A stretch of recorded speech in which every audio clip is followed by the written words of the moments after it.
لیکن میرے بھائیوں، وہ انسان جس کو اللہ تبارک و تعالیٰ نے عقل دیا تھا، دماغ دیا تھا، جس کو اللہ تبارک و تعالیٰ نے سب سے اشرف بنایا، اشرف المخلوقات کا لقب دیا، وہ انسان کائنات کے ہر ذرے کے سامنے، کائنات کے ہر چیز کے سامنے جھکنے لگا۔ میرے بھائیوں، اپنے مالک کو بھول گیا۔ کائنات کی کوئی بھی چیز انسان سے بڑھ کر نہیں، یہ ساری چیزیں ہماری خدمت کے لیے، یہ ساری چیزیں ہمارے فائدے کے لیے، ہم کو ان سے فائدہ اٹھانا ہے، ان کی عبادت نہیں کرنی ہے۔ لیکن انسانوں کا ایک بڑا طبقہ ہے سورج کی پوجا کرتا ہے، انسانوں کا ایک بڑا طبقہ ہے جو چاند کی پوجا کرتا ہے۔ پیارے نبی صلی اللہ علیہ وسلم کے زمانے میں سورج کو گرہن لگ گیا، چاند کو گرہن لگ گیا۔ اللہ کے نبی صلی اللہ علیہ وسلم کے فرزند کا انتقال اسی دن ہوا تھا۔ اس وقت کے لوگوں کا عقیدہ تھا کہ اگر کوئی بڑا آدمی مرتا ہے تو سورج کو گرہن لگ جاتا ہے، چاند کو گرہن لگ جاتا ہے۔ بہترین موقع تھا، اللہ کے نبی صلی اللہ علیہ وسلم چاہتے تو اپنے بیٹے کی اہمیت اور فضیلت بتا سکتے تھے، لیکن میرے بھائیوں، کائنات کے امام نے، محمد رسول اللہ صلی اللہ علیہ وسلم نے، جن کو اللہ تبارک و تعالیٰ نے سچی تعلیمات دے کر کے بھیجا تھا، جن کا مقصد یہ تھا کہ لوگوں کو ظلمات سے نکال کر نور کی طرف لائیں، جن کا مقصد یہ تھا کہ اندھیرے سے نکال کر اجالے کی طرف لائیں، جن کا مقصد یہ تھا کہ مخلوق کی عبادت سے نکال کر کے خالق کی عبادت کی طرف لائیں، جن کا مقصد یہ تھا کہ دنیا کی تنگیوں سے نکال کر کے آخرت کی وسعتوں کی طرف لائیں۔ پیارے نبی صلی اللہ علیہ وسلم نے اپنے بعثت کے مقصد کو سمجھا اور فرمایا یہ سورج، یہ چاند اللہ کی دو نشانیوں میں سے نشانیوں میں سے دو نشانیاں ہیں، کسی کے مرنے سے، کسی کے جینے سے ان پر گرہن نہیں لگتا ہے، اللہ جب چاہتا ہے گرہن لگا دیتا ہے۔ میرے بھائیوں، یہ ہے نظام کائنات جس کو آپ کو سمجھنے کی ضرورت ہے۔ آج ایک بڑا طبقہ ہے سورج کی پوجا کرتا ہے، چاند کی پوجا کرتا ہے، شجر کی پوجا کرتا ہے، حجر کی پوجا کرتا ہے، جبکہ اللہ تبارک و تعالیٰ نے ان ساری چیزوں کو ہماری خدمت کے لیے پیدا کیا۔ اس لیے میرے بھائیوں، اللہ کے سامنے سر جھکاؤ۔ ہمارا مالک کون ہے؟ اللہ ہے۔ ہمارا خالق کون ہے؟ اللہ۔ فَعْلَمْ أَنَّهُ لَا إِلَهَ إِلَّا اللَّهُ، جان لو کہ اس کے سوا کوئی معبود نہیں۔ یہ سر جھکے گا تو اسی کے سامنے جھکے گا، یہ سر جھکے گا تو اسی کے سامنے جھکے گا۔ میرے بھائیوں، اور جو سر اللہ کے سامنے جھکتا ہے نا، اللہ تبارک و تعالیٰ کسی کے سامنے جھکنے نہیں دیتا ہے، اللہ کسی کے سامنے جھکنے نہیں دیتا ہے۔ یہ ایک سجدہ جسے تو گرا سمجھتا ہے، 1000 سجدوں سے دیتا ہے آدمی کو نجات۔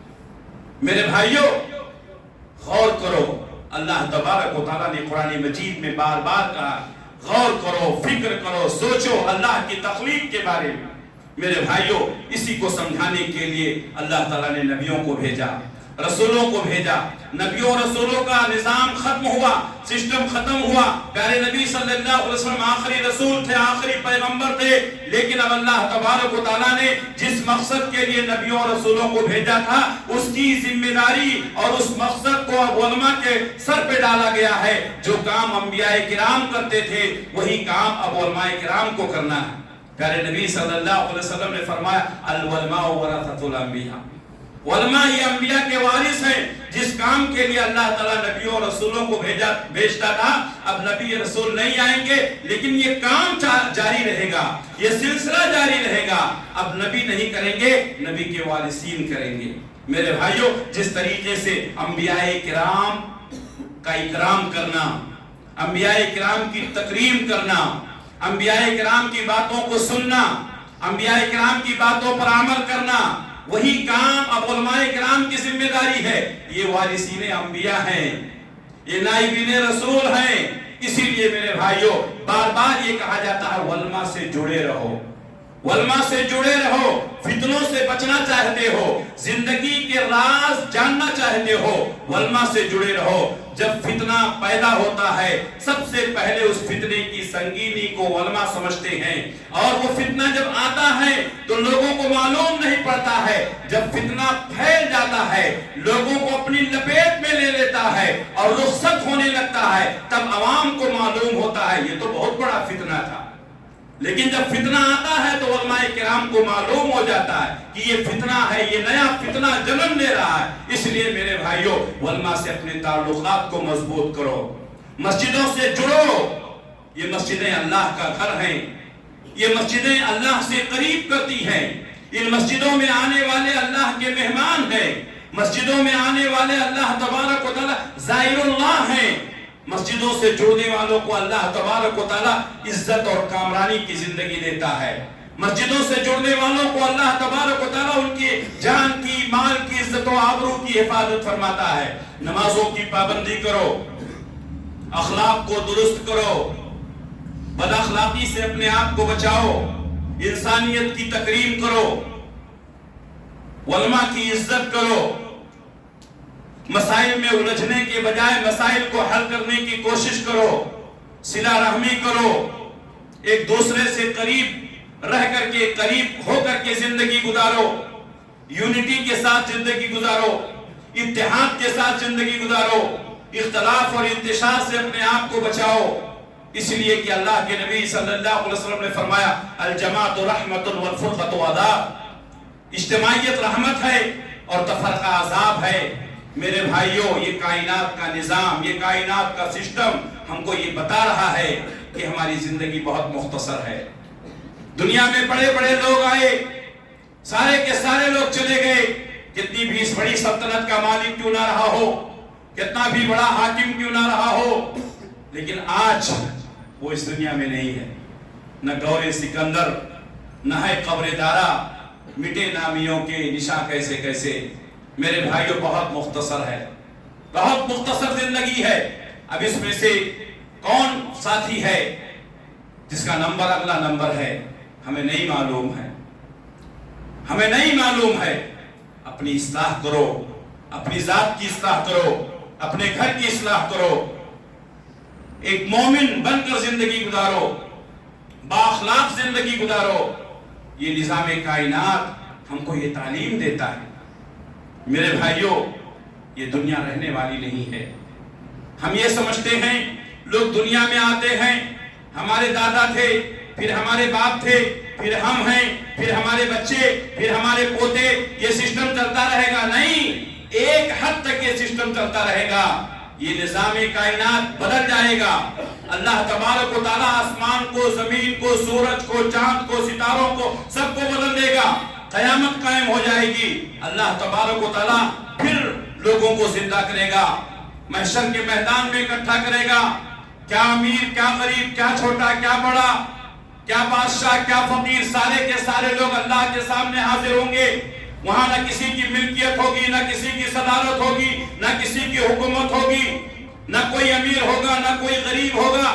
اللہ تبارک و تعالیٰ پکارے گا این الجبارون این القہارون، کہاں گئے جبر کرنے والے، کہاں گئے لوگوں کے اوپر قہر ڈھانے والے، کہاں گئے اپنے آپ کو بڑا سمجھنے والے۔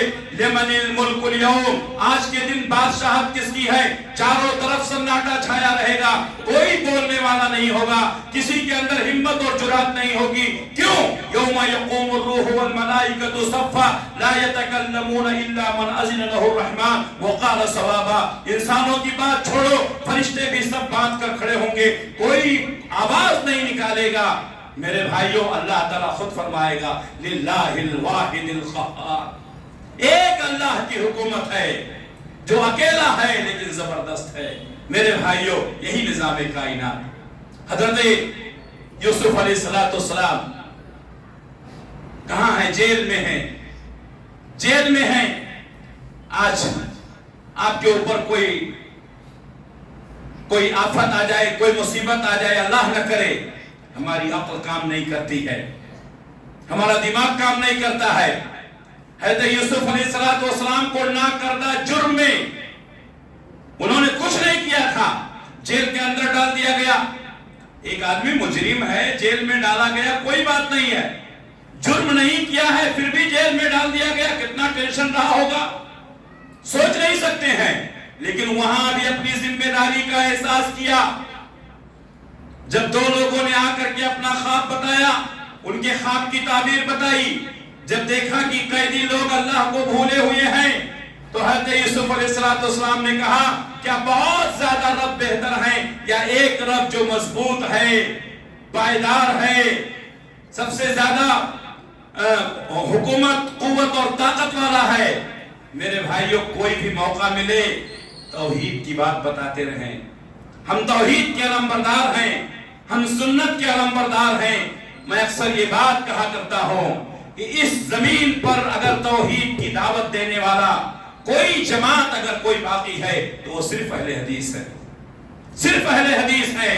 میرے بھائیوں، آپ سب توحید کے علمبردار ہیں، آپ سب کتاب و سنت کے علمبردار ہیں، لیکن یہ آپ کی ذمہ داری ہے کہ اللہ کی اس امانت کو، اللہ کی اس نعمت کو دوسروں تک پہنچائیں۔ یہ ہم سب کی ذمہ داری ہے۔ جس طریقے سے صحابہ کرام کو جب ایمان کی دولت نصیب ہوئی تو انہوں نے اپنے تک اس کو محدود نہیں رکھا، لوگوں تک پہنچایا، اور اس پورا شوق دور میں جبکہ دین کی بات کرنا، دعوت دینا، اللہ اور اس کے رسول کی بات کرنا اپنی جان خطرے میں ڈالنا تھا، صحابہ کرام نے اپنی جان کو جوخم میں ڈال کر کے، خطرے میں ڈال کر کے توحید کو لوگوں کے سامنے بیان کیا۔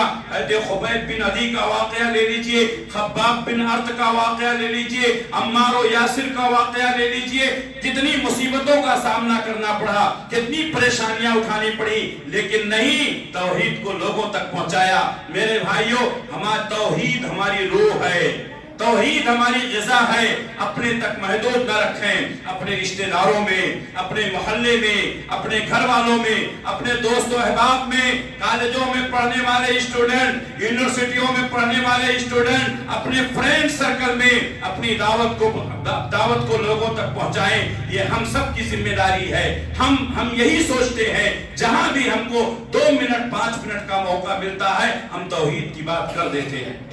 یہ کرنا صرف ہماری ذمہ داری ہے۔ ہاں، ایک بات اور بتا دوں میرے بھائیوں، حجت قائم کرنا ہماری ذمہ داری ہے، قبول کروانا یہ ہماری ذمہ داری نہیں ہے۔ ہمارے نوجوانوں کا حال کیا ہے؟ لوگوں سے گفتگو کرتے ہیں، دلیل دیتے ہیں، کتاب و سنت کی باتیں کرتے ہیں، لوگ ان کی بات نہیں مانتے ہیں تو جھگڑا کرنے لگتے ہیں، الجھ جاتے ہیں۔ میرے بھائیوں، یہ ہمارا کام نہیں ہے، ہمارا کام بتانا ہے، ہمارا کام سمجھانا ہے۔ ہدایت دینے والی ذات رب کی ذات ہے۔ میرے بھائیوں، ہمارے نبی کو بھی یہ اختیار نہیں دیا گیا کہ آپ کسی کو دعوت دیں، وہ مانتا ہے تو ٹھیک، نہیں تو زبردستی منوائیں۔ آپ کو بھی یہ اختیار نہیں دیا گیا، لست علیہم بمسیطر، آپ لوگوں کے اوپر داروغہ نہیں ہے۔ آج ہمارے نوجوان جذباتی ہوتے جا رہے ہیں، آج ہمارے نوجوان لوگوں سے جھگڑا کر رہے ہیں۔ ہم جانتے ہیں آپ حق پر ہیں، آپ کی بات پر حق ہے، آپ کی دعوت پر حق ہے، لیکن آپ کا کام صرف پہنچانا ہے، آپ کا کام صرف سمجھانا ہے، ہدایت دینا، ان کے دلوں میں ڈال دینا، یہ اللہ کا کام ہے۔ میرے بھائیوں، یہ نبی کو بھی اختیار نہیں دیا گیا کہ کسی کو زبردستی اپنی بات منوا لے۔ آپ اپنے چچا کو نہیں منوا سکے۔ ابو طالب دنیا سے رخصت ہو رہے ہیں، پیارے نبی نے اپنا کان اپنے چچا کے منہ پر رکھ دیا، کہا چچا جان کلمہ پڑھ لیجئے میرے کان میں، قیامت کے دن حجت قائم کروں گا۔ 2 شیطان بیٹھے ہوئے تھے اور کہا کہ اے ابو طالب، کیا مرنے کے وقت تم بے دین ہو جاؤ گے؟ ابو طالب نے کہا الا ملت ابی، میں اپنے باپ کی ملت پر مر رہا ہوں۔ انہوں نے ایمان نہیں لائے، اسلام قبول نہیں کیا، کفر کی حالت میں دنیا سے چلے گئے۔ پیارے نبی صلی اللہ علیہ وسلم کو قلق ہوا، اضطراب ہوا، بے چینی ہوئی، پریشانی ہوئی، آپ بہت زیادہ غم کرنے لگے۔ کیوں؟ اس لیے کہ ایسا چچا جس نے اللہ کے نبی صلی اللہ علیہ وسلم کو اس وقت ہمت دی تھی جب پورا مکہ آپ کے مخالف تھا، چچا ابو طالب نے کہا تھا بیٹے سارا مکہ تمہارا دشمن ہو گیا ہے، اس بوڑھے باپ کے اوپر اتنا بوجھ مت ڈالو جسے میں برداشت نہ کر سکوں۔ پیارے نبی نے کہا تھا اے چچا جان، اگر یہ لوگ میرے ایک ہاتھ میں سورج اور دوسرے ہاتھ میں چاند لا کر رکھ دیں اور یہ کہیں کہ میں اپنی تبلیغ سے باز آ جاؤں، اپنی مشن کو چھوڑ دو، یہ نہیں ہو سکتا ہے۔ میرے بھائیوں، چچا نے بھتیجے کی ہمت دیکھی تو اس بوڑھے چچا نے کہا تھا بیٹا جاؤ، جب تک تمہارے چچا کے رگوں میں خون ہے تمہارا کوئی بال نہیں واقع کر سکتا۔ میرے بھائیو وہ چچا ایمان نہیں لایا، نبی کو کتنی تکلیف ہوئی. اللہ تبارک و تعالیٰ نے فرمایا انکا لا تہدی من احببت ولکن اللہ یہدی من یشاء. آپ کسے چاہیں ہدایت دے دیں، یہ آپ کا کام نہیں ہے، ہدایت دینا اللہ کا کام ہے. میرے نوجوانوں جذباتی نہ بنو، میرے نوجوانوں دائی بنو، مبلغ بنو، سنجیدگی کے ساتھ، وقار کے ساتھ، دلیل کے ساتھ اپنی بات پیش کرو. کوئی مانتا ہے تو ٹھیک ہے، نہیں مانتا ہے کوئی بات نہیں ہے. آپ کو دعوت کا اجر مل گیا. پیارے نبی صلی اللہ علیہ وسلم کی وہ حدیث بیان کر کے میں اپنی بات ختم کرتا ہوں. آپ نے فرمایا امتیں میرے سامنے پیش کی گئی. بعض نبیوں کو میں نے دیکھا کہ کوئی نبی ایسا ہے جس کے ساتھ 1-2 لوگ ہیں، کوئی نبی ایسا ہے جس کے پاس 10-12 لوگ ہیں، کوئی نبی ایسا ہے جن کے پاس ایک بڑی جماعت ہے. لیکن بعض نبیوں کو میں نے دیکھا جو اکیلے ہیں، نبی اکیلے، ان کے اوپر کوئی ایمان لانے والا نہیں. تو کیا انہوں نے نبوت کا حق نہیں ادا کیا؟ کیا ان کی نبوت غیر مؤثر رہی؟ نہیں، انہوں نے اپنا کام کیا، ایمان کوئی نہیں لایا تو اس کا معاملہ. اس لیے میرے بھائیوں ہمارا کام کیا ہے؟ لوگوں کو بتانا، سمجھانا، اور بتانے اور سمجھانے تک محدود نہ رہے. دن میں دعوت و تبلیغ کا کام کریں، ہاتھ میں ان کے لیے دعائیں کریں. اے اللہ میرا کام میں نے کر دیا ہے، اے اللہ میرا کام میں نے کر دیا ہے. قوم کے لوگوں تک، ان کے کان تک میں نے تیری دعوت پہنچا دی ہے. اے اللہ ان کے کان سے ان کے دلوں میں اتار دینا تیرا کام ہے. آپ دعا کریں ان کے لیے. آج ہم شکوے شکایتیں بہت کرتے ہیں، آج ہم لوگوں پر تنقید بہت کرتے ہیں. آپ نے دعوت دی لیکن ان کے لیے دعا کتنی کیا؟ اللہ کے نبی صلی اللہ علیہ وسلم نے اپنے اوپر ظلم اٹھانے والوں کے لیے کیا کہا؟ اللہم اہد قومی فانہم لا یعلمون. اے اللہ میری قوم کے لوگوں کو ہدایت دے دے، یہ لوگ مجھے جانتے نہیں. میرے بھائیوں ہم اس نبی کے امتی ہیں. اپنی دعوت کو مؤثر بنائیں، دلیل کی بنیاد پر بات کریں، سنجیدگی سے بات کریں، وقار سے بات کریں، اور صرف بات کرنا یہ ہمارا کام ہے، ہدایت دینا اللہ کا کام ہے. اللہ سے دعا ہے کہ اللہ رب العالمین ہم تمام لوگوں کو اپنی ذمہ داریوں کو سمجھنے کی توفیق عنایت فرمائے. اللہ ہم سب کو سچا پکا مسلمان بنائے، نبی کی سنتوں پر عمل کرنے کی توفیق عنایت فرمائے. بدعات و خرافات سے اللہ ہم سب کی حفاظت فرمائے. اللہ تبارک و تعالی ہم سب کو عزت کی زندگی اور عزت کی موت نصیب فرمائے. اللہ تبارک و تعالی خیر اور بھلائی کے ساتھ ہم کو زندہ رکھے. اللہ تبارک و تعالی شر اور فتنوں سے ہماری حفاظت فرمائے. اللہ ہمارے بزرگوں کا سایہ ہمارے سروں پر تا دیر قائم رکھے. اللہ ہمیں اپنے علماء سے جڑنے کی توفیق عنایت فرمائے. اللہ ہمیں اپنے بڑوں کا ادب و احترام کرنے کی توفیق دے مولا. اے اللہ ہمیں اپنے بچوں پر، چھوٹوں پر شفقت کرنے کی توفیق دے مولا. اے اللہ ہمیں پیار محبت کے ساتھ رہنے کی توفیق دے مولا. اے اللہ ہمارے دلوں میں بغض، حسد، کینہ، کپٹ پیدا ہو گیا ہے، ریاکاری پیدا ہو گئی. اے اللہ ان کی جگہوں پر الفت اور محبت پیدا کر دے مولا. اے اللہ اچانک آنے والی موت سے ہماری حفاظت فرما. اے اللہ ذلت اور رسوائی کی موت سے ہماری حفاظت فرما. اے اللہ ہماری قبروں کے سوال و جواب وہ آسان فرما مولا. اے اللہ جن کے والدین انتقال کر گئے ہیں انہیں کروٹ کروٹ جنت نصیب فرما مولا. اے اللہ جن کے والدین زندہ ہیں ہمیں ان کی خدمت کرنے کی توفیق عطا فرما مولا. اے اللہ ہمارے بچوں کو ہمارا وفادار بنا اور ہمیں اپنے ماں باپ کا وفادار بنا مولا. اے اللہ ہمیں مسجدوں سے جوڑ دے مولا. اے اللہ ہم سب کو نمازوں کا اہتمام کرنے کی توفیق دے مولا. اے اللہ ہمارے دلوں کو صاف کر دے مولا. اے اللہ ہمارے لیے خیر کے فیصلے فرما. اے اللہ ہمیں شر سے حفاظت فرما مولا. اے اللہ ہماری زندگیوں میں برکت عطا فرما مولا. اے اللہ ہمارے گھروں میں برکت عطا فرما مولا. اے اللہ ہمارے بچوں کو ہماری آنکھوں کی ٹھنڈک بنا مولا. اے اللہ ہماری بہو بیٹیوں کو پردہ کرنے کی توفیق عطا فرما مولا. اے اللہ سب کے کاروبار میں برکت دے مولا. اے اللہ جتنے لوگ یہاں بیٹھے ہوئے ہیں سب کو خوشحال کر دے مولا. اے اللہ ہماری روزیوں میں برکت دے دے مولا. اے اللہ ہمارے گھروں میں برکت دے دے مولا. اے اللہ ہماری زبانوں میں تاثیر دے دے مولا. اے اللہ ہمارے قدموں کو جما دے مولا. اے اللہ ہمیں تیرے خاطر جینے اور تیرے خاطر مرنے کی توفیق دے مولا. اے اللہ تیرے نبی کی سنتوں پر عمل کرنے والا بنا مولا. اے اللہ دنیا اور آخرت کی بھلائی نصیب فرما مولا. ربنا آتنا فی الدنیا حسنۃ وفی الآخرۃ حسنۃ وقنا عذاب النار. ربنا ظلمنا انفسنا وان لم تغفر لنا وترحمنا لنكونن من الخاسرین. ربنا تقبل منا انك انت السمیع العلیم العليم وتب علينا إنك أنت التواب الرحيم برحمتك يا أرحم الراحمين آمين. والسلام عليكم ورحمة الله وبركاته.